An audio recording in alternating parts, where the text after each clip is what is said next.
Pathanamthitta കൊടുമണ്ണിൽ road കയ്യേറ്റത്തെ ചൊല്ലി മന്ത്രി വീണ ജോർജിന്റെ ഭർത്താവ് ജോർജ് ജോസഫും കോൺഗ്രസ് പ്രവർത്തകരും നേർക്കുനേർ. കോൺഗ്രസ് ഓഫീസിന് മുന്നിലെ റോഡ് അളക്കാനെത്തിയ ജോർജ് ജോസഫിനെ പ്രവർത്തകർ തടഞ്ഞു. ജോർജ് ജോസഫിന്റെ ഉടമസ്ഥതയിലുള്ള കെട്ടിടത്തിനു വേണ്ടി സംസ്ഥാന പാതയോട് ചേർന്ന ഓടയുടെ ഗതി മാറ്റി എന്ന വിവാദത്തെ തുടർന്നായിരുന്നു നാടകീയ രംഗങ്ങൾ. പത്തനംതിട്ട കൊടുമൺ ഏഴംകുളം കൈപ്പട്ടൂർ റോഡിനോട് ചേർന്ന ഓടയുടെ ഗതി മന്ത്രി വീണ ജോർജിന്റെ ഭർത്താവ് ജോർജ് ജോസഫിന്റെ ഉടമസ്ഥതയിലുള്ള കെട്ടിടത്തിന് അനുകൂലമായി മാറ്റിയെന്നാണ് ആരോപണം നിഷേധിച്ച ജോർജ് ജോസഫ് സ്ഥലത്തെ കോൺഗ്രസ് ഓഫീസ് പുറമ്പോക്കിലാണെന്ന് ജില്ലാ കളക്ടർക്ക് പരാതി നൽകുകയും ചെയ്തു. രാവിലെ 11 മണിയോടെ കൈപ്പട്ടൂർ ഏഴംകുളം റോഡ് റവന്യൂ വിഭാഗം അളന്നു തുടങ്ങി. ഇതിനിടെ ജോർജ് ജോസഫിനെ വെല്ലുവിളിച്ച് കോൺഗ്രസ് നേതാവും കൊടുമൺ പഞ്ചായത്ത് അംഗവുമായ അജികുമാർ രണ്ടാംകുറ്റി രംഗത്തെത്തി. സർക്കാർ സോഴ്സുകൾ, സർക്കാർ സംവിധാനം മൊത്തം ഒരു സംസ്ഥാന മന്ത്രിയുടെ ഭർത്താവിന് അനുകൂലമായി നിൽക്കുന്ന ഒരവസ്ഥയാണിപ്പോൾ.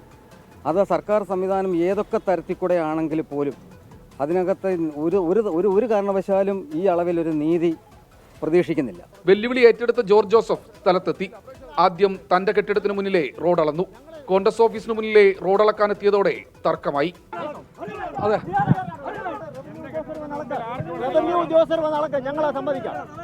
കോൺഗ്രസ് ആരോപണം തെളിഞ്ഞാൽ തന്റെ കെട്ടിടമടക്കം വിട്ടു നൽകാമെന്ന ജോർജ് ജോസഫ്. ഞാൻ ആരുടെയും ഓഫീസ് അളക്കാൻ ചെന്നില്ലല്ലോ. റോഡ് അളക്കാൻ ആർക്കും വലിയ അവകാശമില്ലേ? ഞാൻ ഈ കെട്ടിടം പൂർണ്ണമായി അവരുടെ പേരിൽ നൽകിയേക്കാം. കാരണം എനിക്കതിൻ്റെ ആവശ്യമില്ല. ഇവിടെ തന്നെ നിങ്ങൾ നോക്കൂ, ഈ ഡ്രെയിനേജിന് പുറത്ത് കിടക്കുന്ന സ്ഥലം എൻ്റെതല്ല, PWDയുടെയാണ്. അവർക്ക് ഇതിലെ വേണമെങ്കിലും ഡ്രെയിനേജ് ഉണ്ടാക്കാനുള്ള അവകാശമുണ്ട്. റോഡ് അളക്കാൻ ജോർജ് ജോസഫിന് അധികാരം നൽകിയത് ആരാണെന്ന് ചോദിച്ച കോൺഗ്രസ് പ്രവർത്തകർ ബന്ധപ്പെട്ട ഉദ്യോഗസ്ഥർ അളക്കുന്നതിൽ പ്രശ്നമില്ലെന്നും വ്യക്തമാക്കി. 23 മീറ്റർ വീതി വേണ്ട റോഡിന് കോൺഗ്രസ് ഓഫീസിന് മുൻപിൽ 15 മീറ്റർ വീതി മാത്രമാണെന്ന് ജോർജ് ജോസഫ് ആരോപിച്ചു.